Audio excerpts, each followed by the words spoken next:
Bismillahirrahmanirrahim. Assalamualaikum warahmatullahi wabarakatuh. Waalaikumsalam Waalaikumsalam warahmatullahi warahmatullahi wabarakatuh. Kita dari kelompok 1 akan membahas mengenai pengendalian korosi pada baja dan penggunaan inhibitor. Nah, kelompok 1 ini terdiri dari 6 orang. Ada Abdul Ghani, ada Fitri Sahara, ada Faiz Rizky Ramadan, Rifki Maulana Yusuf, Rivaldi Tresna Oktriadi, dan Wahid Maulana Rifki. Sementara pada kesempatan Zoom kali ini, yang berhalangan hadir itu Dea Fitri Sahara. Nah, untuk pertanggungjawaban terhadap tugas, saudari Dea ini membuat PowerPoint untuk kita, sedangkan kita yang akan menjelaskan. Nah, masuk ke materi pertama, yaitu pengertian dari baja atau penggunaan baja di kehidupan sehari-hari. Baja ini banyak digunakan dalam kehidupan sehari-hari, mulai dari peralatan rumah tangga hingga alat-alat mesin berat. Baja pada dasarnya ialah besi atau feron dengan tambahan unsur karbon, sampai dengan maksimalnya 1,67%.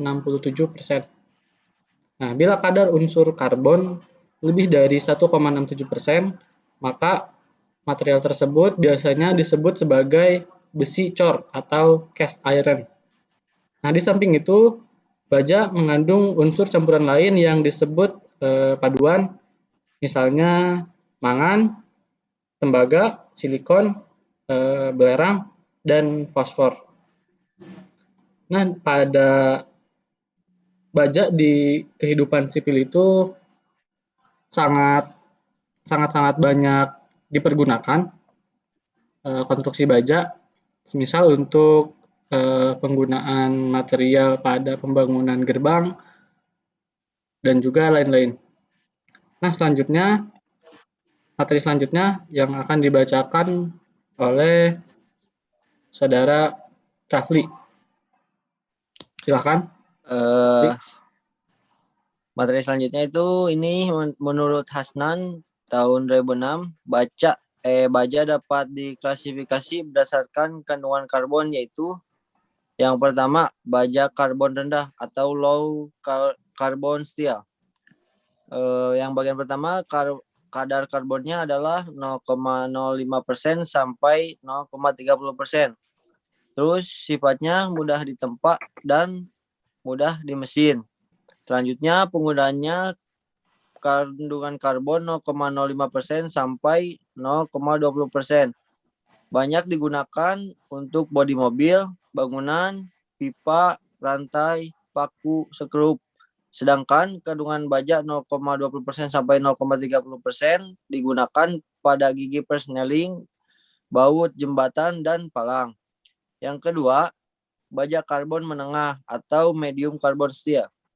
Medium carbon steel ada berapa, yaitu yang pertama kadar karbonnya adalah sebesar 0,3% sampai 0,5%. Yang kedua, kekuatannya lebih tinggi daripada baja karbon rendah. Yang ketiga, sifatnya sulit untuk dibengkokkan, dilas, ataupun dipotong. Yang keempat, penggunaannya kandungan karbon 0,30% sampai 0,40%, banyak digunakan untuk poros roda dan engkol.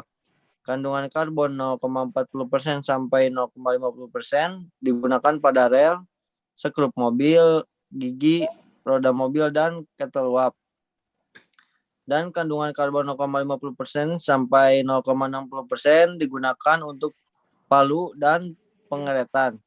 Baja ASSAB 760 ini termasuk ke dalamnya karena mengandung 0,42 sampai 0,50% karbon.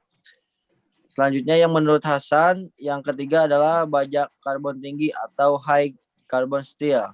Yang pertama, kadar karbonnya adalah 0,60% sampai 1,50%. Yang kedua, sifatnya sulit dibengkokkan, dilas, dan dipotong. Yang ketiga, penggunaannya untuk dipalu, silinder, pisau, gergaji, pemotong kabel dan bor. Selanjutnya materi akan dilanjutkan oleh saudara Faiz. Materi selanjutnya yaitu proses korosi pada baja. Mekanismenya berdasarkan pada reaksi anoda dan katoda dalam suatu larutan elektrolit. Korosi terjadi pada anoda dengan pelepasan gas hidrogen atau pembentukan ion hidroksi pada katoda.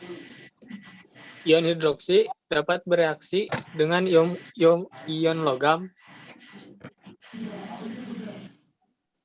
yang dilarutkan pada anoda dan membentuk hidrosida logam. Kemudian oksida terhidrasi. Jika hidrosida dan oksida ini tidak larut, maka akan mengendap pada permukaan logam dan mengurangi laju korosi. Secara umum, mekanisme korosi berhubungan dengan oksigen. Dalam udara lembab, air dan oksigen cenderung tereduksi, sedangkan besi cenderung teroksidasi, di mana pada daerah anoda lubang terbentuk karena oksidasi Fe menjadi Fe2. Elektron yang dihasilkan mengalir melewati besi ke daerah yang terpapar O2. Pada daerah katoda O2 direduksi menjadi OH-. Reaksi keseluruhan didapatkan dari menyeimbangkan transfer elektron dan menjumlahkan kedua setengah reaksi. Ion Fe2+ dapat berpindah dari anoda melalui larutan ke daerah katoda, dan kemudian ia berkombinasi dengan ion OH- untuk membentuk besi 2. Hidrosida FeOH2. Selanjutnya, baja teroksidasi oleh O2 menuju bilangan oksidasi +3. Material yang disebut sebagai karat adalah kompleks hidrat dalam bentuk besi 2 oksida dan hidrosida dengan komposisi air bervariasi yang bisa dituliskan sebagai Fe2O3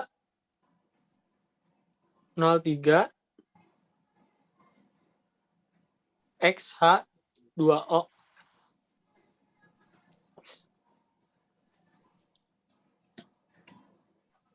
Materi selanjutnya berdasarkan bentuknya, korosi ini dibedakan menjadi 4. Yang pertama, korosi galvanik merupakan proses pekaratan dua macam logam yang berbeda potensial dihubungkan dalam elektrolit yang sama. Contohnya, hubungan pipa bawah tanah dengan kolom rak pipa melalui klem atau penjepit pipa. Yang kedua, korosi regangan merupakan korosi yang terjadi pada proses produksi karena pengaruh kombinasi antara regangan tarik pada pembuatan besi yang bersifat internal yang disebabkan oleh perlakuan seperti cold forming atau merupakan hasil sisa pengerjaan seperti pengepresan dan lain-lain.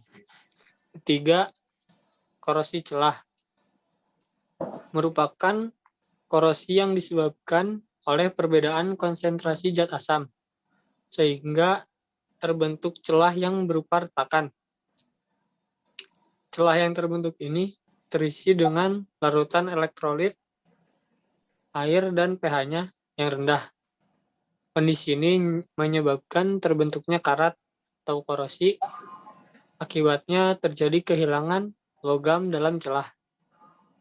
Keempat, korosi titik embun merupakan proses korosi yang dipengaruhi oleh faktor kelembaban. Akibatnya, korosi titik embun menyebabkan terbentuknya rust atau kerak. Contohnya, korosi titik embun yang menyerang struktur baja pada dinding jalur rel kereta api. Materi selanjutnya akan dibacakan dari Rifki.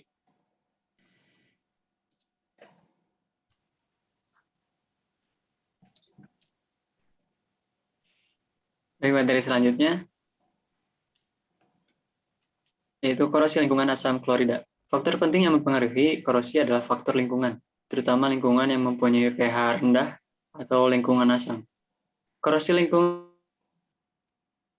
asam dapat diilustrasikan seperti kerusakan besi akibat asam, seperti asam klorida atau HCI. HCI dalam bentuk gas tidak korosif, tapi jika HCI bercampur dengan air, maka akan menjadi senyawa yang sangat korosif. Ketika besi ditaruh dalam larutan HCI, maka akan terjadi reaksi di mana gas hidrogen akan terbentuk dan besi akan berlarut. Membentuk larutan besi klorida, persamaan reaksinya adalah FeS plus 2 HCI Aq dan VeCi2 plus H2G.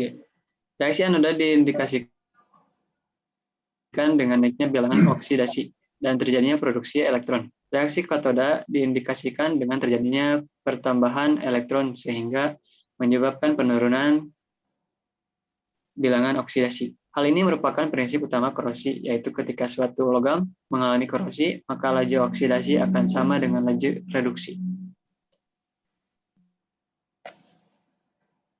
Materi selanjutnya akan disampaikan oleh Rival Tesna Oktriadi. Untuk materi selanjutnya mengenai pengendalian korosi dengan penggunaan inhibitor. Peristiwa korosi pada logam merupakan fenomena yang tidak dapat dihindari, dapat dihambat maupun dikendalikan untuk mengurangi kerugian dan mencegah dampak negatif yang diakibatkannya. Salah satu cara pengendalian korosi adalah dengan menggunakan inhibitor. Secara umum, suatu inhibitor adalah suatu zat kimia yang dapat menghambat atau memperlambat suatu reaksi kimia.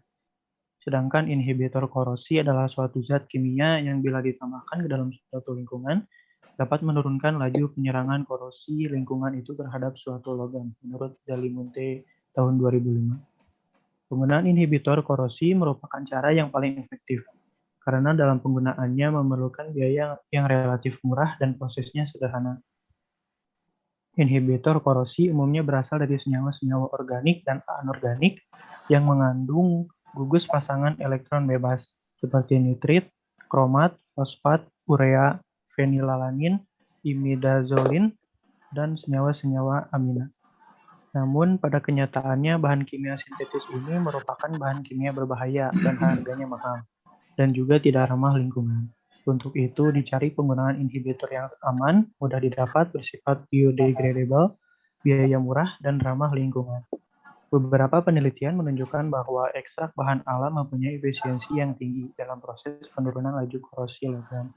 Salah satu alternatifnya adalah ekstrak bahan alam, khususnya senyawa yang mengandung atom N, O, P, dan S, dan atom-atom yang memiliki pasangan elektron bebas. Unsur-unsur yang mengandung pasangan elektron bebas ini nantinya dapat berfungsi sebagai ligan yang akan membentuk senyawa kompleks dengan logam. Dari beberapa hasil penelitian seperti Fraunhofer tahun 1996, diketahui bahwa ekstrak daun tembakau, teh, dan kopi dapat efektif sebagai inhibitor pada sampel logam besi, tembaga, dan aluminium dalam medium larutan garam. Keefektifan ini diduga karena ekstrak daun tersebut memiliki unsur nitrogen yang berfungsi sebagai pendonor elektron terhadap logam Fe2+ untuk membentuk senyawa kompleks. Sekian, terima kasih. Nah, mungkin itu saja materi pengendalian korosi pada baja dengan penggunaan inhibitor. Sebenarnya untuk pengendalian korosi pada baja itu banyak caranya, seperti pengecatan, pelumuran dengan oli atau gemuk, dan juga lain-lain. Tapi di sini kita mengambil hal yang paling efektif, yaitu dengan penggunaan inhibitor. yang tadi sudah dijelaskan. Ya, mungkin itu saja dari kami. Kurang lebihnya kami mohon maaf. Kami akhiri. Wassalamualaikum warahmatullahi wabarakatuh.